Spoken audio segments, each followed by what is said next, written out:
Very good afternoon, all of you. Once again, I am going to teach you a very important topic. In this much topic, I have written some questions on the whiteboard, and all these questions are from the topic subject-verb agreement. Here, questions are written on the whiteboard. Actually, first of all, I would like to define what is all about subject-verb agreement. जैसा आप लोगों ने पढ़ा होगा पहले भी initially कि verb और सब्जेक्ट का एग्रीमेंट जब तक होगा नहीं तब तक सेंटेंस में एरर आता है। लेकिन अब हमें ये जानना है कि सब्जेक्ट वर्ब एग्रीमेंट को हम कैसे किस तरीके से एक्सप्लेन करेंगे ताकि पूरी तरीके से कॉन्सेप्ट आप लोगों को समझ में आ जाए। बेसिकली होता क्या है कि कभी भी सेंटेंस बिना वर्ब के नहीं हो सकता।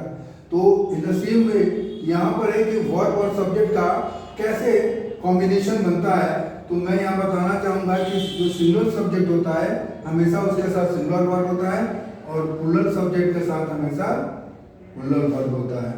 ठीक है, तो a verb must have to agree with its subject both in respect of number and person. यानी हमें हर हाल में ध्यान देना होगा कि वर्ब हमेशा अपने सब्जेक्ट के अकॉर्डिंग चलता है, अपने सब्जेक्ट के अकॉर्डिंग। जो सब्जेक्ट का नेचर होगा वर्ब का भी नेचर वही होगा। यानी नंबर एंड पर्सन दोनों के पॉइंट ऑफ व्यू से हमेशा इस बात को नोटिस करना होगा। तो ये आप लोग बिल्कुल ध्यान कर लीजिए कि वर्ब का जो सारा जो रिलेशन है वो अपने सब्जेक्ट के साथ है। ठीक है, वर्ब हमेशा सब्जेक्ट के अकॉर्डिंग ही सेटिस्फाई होता है। तो एक एक करके हम क्वेश्चन को जो हमने लिखा है बोर्ड पे उसको हम एक्सप्लेन करने की कोशिश करते हैं। जो पहला क्वेश्चन लिखा हुआ है कि the man and women determine to tell the truth. तो यहाँ पर देख रहे हैं कि दो सब्जेक्ट लगे हुए हैं और दो सब्जेक्ट में हमें वर्ब का नेचर क्या होगा। यहाँ द मैन और द वुमेन दोनों अलग अलग हैं, इसीलिए वर्ब जो होगा वो प्लूरल होगा। यानी मैन पुरुष और औरत की बात अलग अलग हो रही है, तो इसीलिए यहाँ पर वर्ब प्लूरल होगा। ये ध्यान देने योग्य बात है। दूसरा है दी हॉर्स एंड कैरेज। अब यहाँ पर हॉर्स की बात हो रही है और कैरेज की बात हो रही है। कैरेज यहाँ पर हॉर्स का मतलब घोड़ा होता है और कैरेज का मतलब होता है जिसको घोड़ा खींचता है, यानी जैसे टांगा वगैरह हो गया। तो इनका दोनों है तो दो सब्जेक्ट, लेकिन दोनों का पर्पस बिल्कुल एक है। तो इसलिए अगर पर्पस ग्रामर का रूल कहता है कि when two subjects are combined, when two subjects are connected together, then if the purpose of both the subject remain the same, then the nature of the verb will always be similar. मैंने इसको ये define इसलिए कर दिया कि अगर दो subject आपस में कंबाइंड हो रहे हैं और उनका पर्पस एक ही है तो फिर वर्ब का नेचर सिमिलर ही होगा। ठीक है, और 5 and 5 यहाँ 5 को 5 में जोड़ रहे हैं, तो 5 और 5 को जोड़ेंगे तो यहाँ पर वर्ब जो होगा हमारा सिंगुलर होगा, क्योंकि जोड़ने के केस में वर्ब हमेशा सिंगुलर ही होता है। ठीक है, तो हमेशा 5 and 5 हमेशा याद रखेंगे। 5 और 5 जब जोड़ेंगे 5 and 5 makes 10, 5 और 5 10 होते हैं। तीसरा दिया चर्चिल, स्टेट्समैन एंड राइटर। अब यहाँ चर्चिल की बात हो रही है। चर्चिल एक बहुत बड़ा स्टेट्समैन भी था और एक अच्छा राइटर भी था, लेकिन इंसान तो चर्चिल ही है, इसलिए वर्ब जो होगा वो ईजी होगा ना कि आर होगा, क्योंकि चर्चिल दो तो हो नहीं है, यहाँ तो एक ही है। नेक्स्ट है the father along with the children is going to Agra. और पापा अपने बच्चों के साथ आगरा जा रहे हैं घूमने, जो भी होगा। तो यहाँ वर्ब जो होगा ग्रामर का रूल कहता है कि along with the children, along with के साथ अगर कोई सेंटेंस में अलोंग विद है तो वर्ब हमेशा पहले वाले सब्जेक्ट के अकॉर्डिंग होगा। तो यहाँ पहला वाला सब्जेक्ट क्या था फादर, इसलिए यहाँ पर ईजी आएगा। ठीक है, नेक्स्ट है डक टुगेदर विद फ्रेंड्स। अब बत्तख की बात हो रही है। अब बत्तख के साथ जो है ना ये उसके जो साथी लोग हैं वो सारे के सारे मतलब डूब गए थे। तो यहाँ पर भी क्या होगा, आवाज होगा कि वेयर होगा।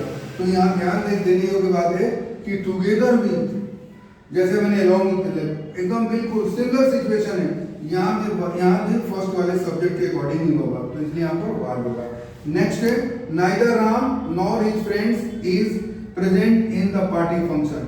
अब देखिए नाइदर की बात हो रही है। नाइदर दो चीजों के लिए, दो इंसानों के लिए होता है। तो neither Ram nor his friends मतलब यहाँ पर क्या हो जाएगा, क्योंकि इसमें ये ध्यान देने की बात है कि नाइदर वाले केस में अगर दोनों सब्जेक्ट अलग अलग नेचर के हैं, यानी अलग अलग नंबर एंड पर्सन के हैं, तो वर्ब हमेशा सबसे नजदीक वाले सब्जेक्ट के अकॉर्डिंग चलेगा। तो यहाँ देखना है कि सबसे नजदीक वाला सब्जेक्ट कौन है, तो सबसे नजदीक वाला सब्जेक्ट हिज फ्रेंड्स है, तो हिज फ्रेंड्स होगा, तो यहाँ पर वर्ब आर हो जाएगा।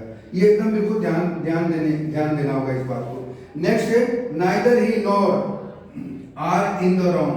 अब यहाँ पे न वह और न मैं गलती में है, तो यहाँ पर कहने को मतलब नाइदर दो के लिए पहला ही के लिए आ रहा है और दूसरा सब्जेक्ट आई के लिए आ रहा है। तो रूल मैंने जैसे बताया कि अगर दो पर्सन एक साथ कनेक्टेड है तो वर्ब हमेशा नियरेस्ट वाले पर्सन के अकॉर्डिंग एग्री होगा।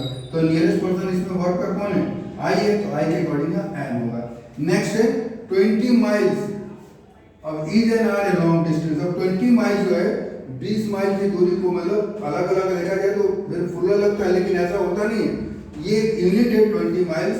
तो इसीलिए यूनिट के केस में हमेशा जो है ना वर्ब जो होता है वो सिंगल होता है, इसीलिए 20 माइल्स के साथ भी इज लगेगा, न कि हम वर्ब आर लगाएंगे। ये ध्यान देने होगा क्योंकि यूनिट की बात होगी।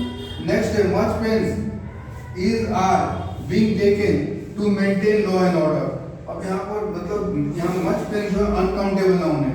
अब अनकाउंटेबल नाउन के साथ भी अनकाउंटेबल नाउन का मतलब होता है मतलब वो प्लुरल होने काउंट तो कर नहीं सकते, जब काउंट नहीं करेंगे तो वर्ब हमेशा सिंगुलर होगा।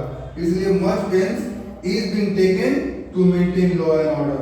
तो आप लोग अच्छी तरह से समझ गए होंगे, एक एक क्वेश्चन को मैंने एक्सप्लेन किया और मतलब वर्ब का किस तरह से चेंज होता है अकॉर्डिंग टू द सब्जेक्ट, उन सारे